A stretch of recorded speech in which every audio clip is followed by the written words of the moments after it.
9 subject science. Atom and molecule में इसके अंदर हम सबसे पहले एटम के बारे में देखेंगे। तो देखिए एटम में क्या होता है। एटम के दो पार्ट होते हैं। एटम के दो पार्ट होते हैं, उसका न्यूक्लियस और आउटर पार्ट। एटम के न्यूक्लियस में न्यूट्रॉन एंड प्रोटॉन पाए जाते हैं और एटम के आउटर पार्ट में इलेक्ट्रॉन पाए जाते हैं।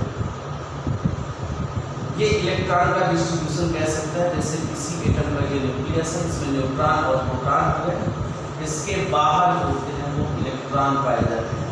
यहाँ इलेक्ट्रॉन पाए जाते हैं। ये सबसे पूरे एटम का स्ट्रक्चर होता है। एटम का डिस्ट्रीब्यूशन, एटम के अंदर जो इलेक्ट्रॉन का डिस्ट्रीब्यूशन होता है वो हम बोर-बरी स्कीम के आधार पर करते हैं, या फिर उसमें जो है आप-पाव रूल लगाते हैं। आप-पाव रूल के अंतर्गत जब हम आप-पाव रूल बनाते हैं तो इसमें आता है हमारा 1 2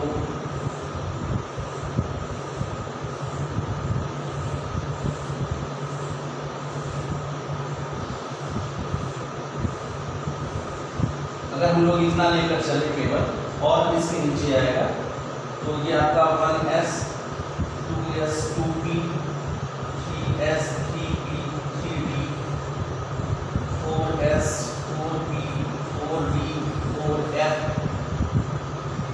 5s 5p 5d 5f और ये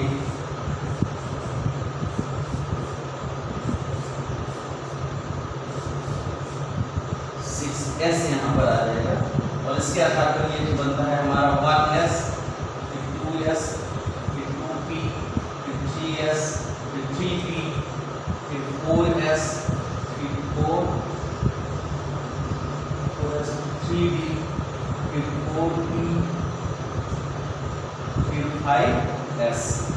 इसके आधार पर जब हम इलेक्ट्रॉनिक विन्यास करते हैं किसी भी एटम का, जैसे हमको मान लीजिए सोडियम का करना है जिसका एटॉमिक नंबर 11 होता है, तो इसमें क्या करेंगे, उसी क्रम में हम करेंगे 1s, इसमें 2 इलेक्ट्रॉन, 2s 2 इलेक्ट्रॉन, फिर 2p 6 इलेक्ट्रॉन और फिर 3s 1 इलेक्ट्रॉन। इस प्रकार से ये हो गया 2 2 4 6 4 10 के 11, टोटल 11 इलेक्ट्रॉनों का डिस्ट्रीब्यूशन हमने कर दिया। इसी तरह से जैसे हमको मान लीजिए Mg का करना है जिसका 12 होता है, 1s2 2s2 2p6 फिर 3s2 2 2 4 6 4 10 2 12। जैसे हमको Ca का करना है 20, तो ये हो जाएगा 1s2 2s2 2p6 फिर 3s2 फिर 3p6 और 4s2 2 2 4 6 4 10 2 12 6 18 2 20। इस तरह से ये 20 इलेक्ट्रॉनों का डिस्ट्रीब्यूशन हो जाता है। एटम के अंदर जो न्यूट्रॉन और प्रोटॉन होते हैं उनके आधार पर अगर देखा जाए तो यहाँ पर हमारा एटम का, किसी भी एटम का एटॉमिक नंबर और एटॉमिक मास दो होते हैं। किसी भी एटम का जो एटॉमिक नंबर होता है, atomic number is equal to number of proton और atomic mass is equal to होता है न्यूट्रॉन प्लस प्रोटॉन। इसको A से रिप्रेजेंट करते हैं और इसको Z से रिप्रेजेंट करते हैं। इसी तरह से अगर हम आइसोटोप की बात करें, आइसोटोप्स, किसी भी एटम के आइसोटोप्स वो होते हैं, एक ही एटम के एक ही एलिमेंट के 3 4 एटम जिनके एटॉमिक नंबर सेम और एटॉमिक मास डिफरेंट होते हैं, उन्हें आइसोटोप्स कहते हैं। जैसे 1h1 1h2 1h3, ये आपका प्रोटियम कहलाता है, इसको P से रिप्रेजेंट करते हैं। ये ड्यूटीरियम कहलाता है, इसको D से रिप्रेजेंट करते हैं। और ये ट्राइटियम कहलाता है, इसको T से रिप्रेजेंट करते हैं। इस तरह से 6C12 है, 6C14 है, ये कार्बन के आइसोटोप्स हो गए।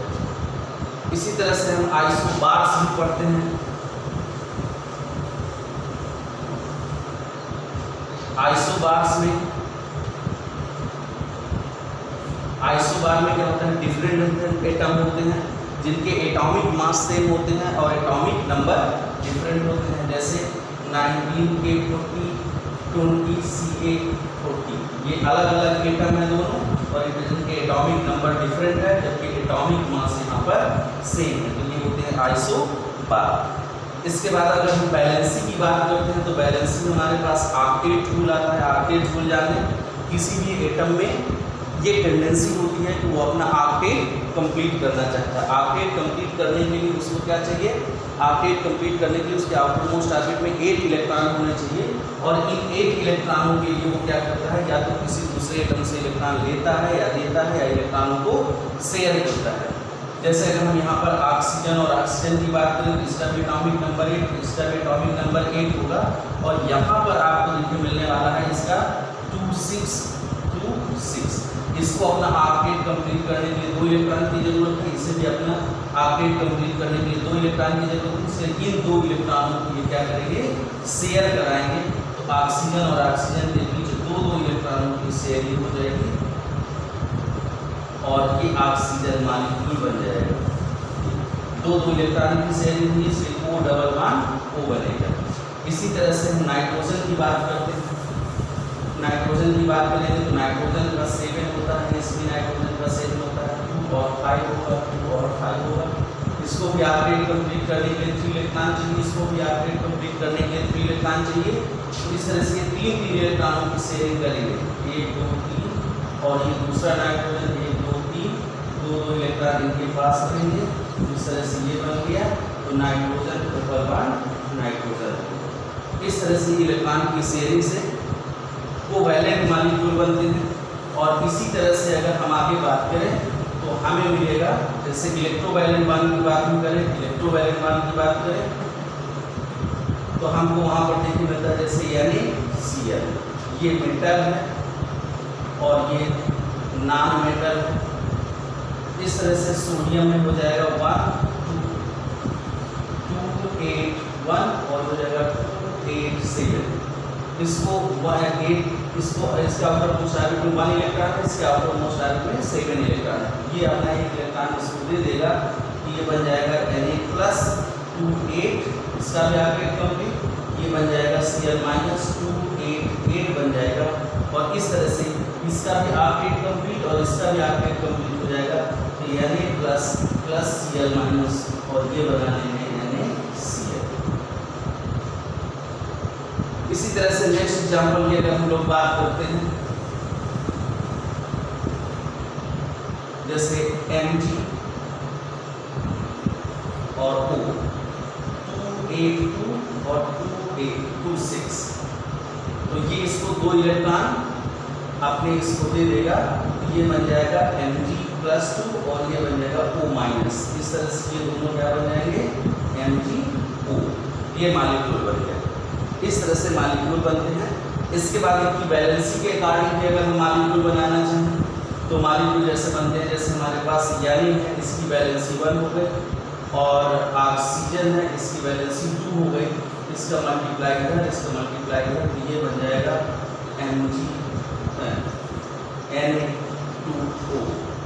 इसी तरह से जैसे हम Na लें और Cl ले, इसकी बैलेंसी 1, इसकी बैलेंसी 1, इसका मल्टीप्लाई है, इसका मल्टीप्लाई है, तो ये बन जाएगा NaCl।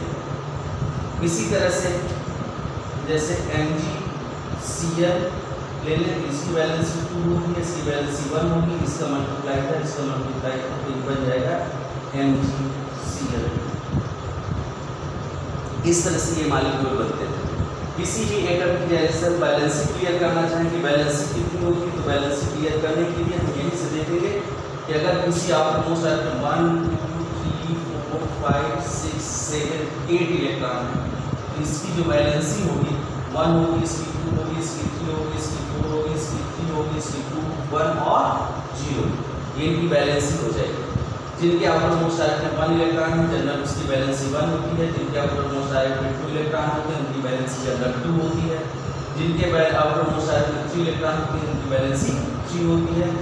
ये जनरली मेटल की कैटेगरी में आते हैं, तो इनकी ये जो है इलेक्ट्रोवैलेंट बॉन्ड बनाते हैं, ये कोवैलेंट बॉन्ड बनाते हैं और ये फिर आपके इलेक्ट्रोवैलेंट बॉन्ड बनाते हैं।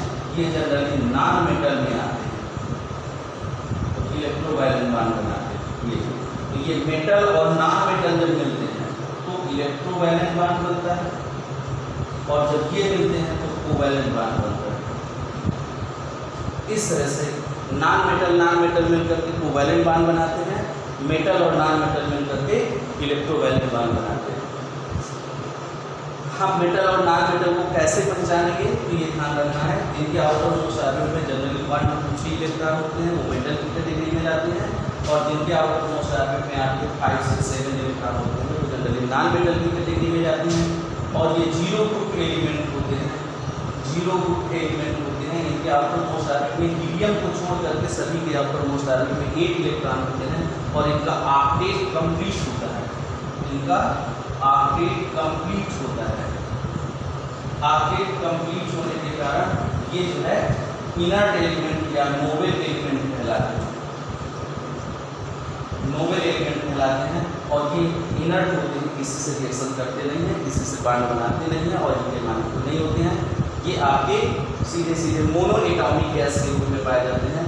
Monoatomic, diatomic, triatomic molecule होते हैं। जैसे मोनो एटॉमिक में आपका हीलियम हो गया, नियान हो गया, आर्गन हो गया, क्रिप्टॉन हो गया, सभी मोनो एटॉमिक होते हैं। डाई एटॉमिक में जैसे O2 हो गया, N2 हो गया, H2 हो गया, ये सब डाई एटॉमिक है।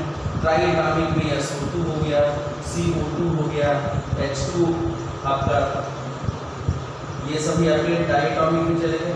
इसके बाद आपका जैसे इसमें आप ले लीजिए, जैसे H2 गैस है, ये सभी गैस है, ये भी सभी गैस है, ये भी सभी गैस है। वाटर H2O एक ऐसा एलिमेंट है जो सॉलिड, लिक्विड और गैस तीनों अवस्थाओं में पाया जाता है, ठीक है। और ये यूनिवर्सल सॉल्वेंट के रूप में माना जाता है, और ये पोलर सॉल्वेंट होता है, यूनिवर्सल पोलर सॉल्वेंट इसको कहा जाता है।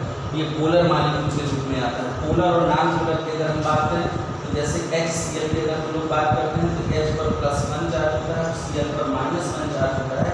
इसमें 2 पोल बन गए, एक पॉजिटिव पोल बन गया, एक नेगेटिव पोल बन गया, ये हो गया पोलर। इसी तरह से नॉन पोलर में अगर हम बात करें तो H और H इनके बीच किसी प्रकार का पूरा का पूरा मॉलिक्यूल 2 सेम एटम से मिलकर बना हुआ है, इसी इलेक्ट्रॉन का डिस्प्लेसमेंट ना तो इधर होगा और ना इधर होगा, इसलिए इस पर भी कोई चार्ज नहीं आएगा, इस पर भी कोई चार्ज नहीं आएगा, ये नॉन पोलर मॉलिक्यूल हो जाता है। H2O में H की बात करें तो यहाँ पर -2, यहाँ पर +1, यहाँ पर +1, एक पोलर बन गया, एक पोलर बन गया, पोलरिटी यहाँ आ गई और यहाँ भी पोलरिटी आ गई, तो वाटर मॉलिक्यूल पोलर वाले मॉलिक्यूल के अंतर्गत आता है। इस तरह से पोलर और नॉन पोलर मॉलिक्यूल दो होते हैं। पोलर में एक इन प्लस होगा, एक इन माइनस होगा, तो पोलर मॉलिक्यूल हो जाएगा। नॉन पोलर में दोनों एक जो है कोई चार्ज नहीं होता है, इसलिए नॉन पोलर की कैटेगरी में जाता है। तो आज हम लोग क्लास में हमने इतना पढ़ा, इलेक्ट्रॉनिक कॉन्फ़िगरेशन पढ़ा, एटम और मॉलिक्यूल के बारे में पढ़ा, एटम से मॉलिक्यूल कैसे बनाते हैं, उनकी वैलेंसी के अकॉर्डिंग, और इलेक्ट्रॉन डोनेट करके, इलेक्ट्रॉन एक्सेप्ट करके या इलेक्ट्रॉन शेयर करके, इस तरह से हम मॉलिक्यूल बनाते हैं।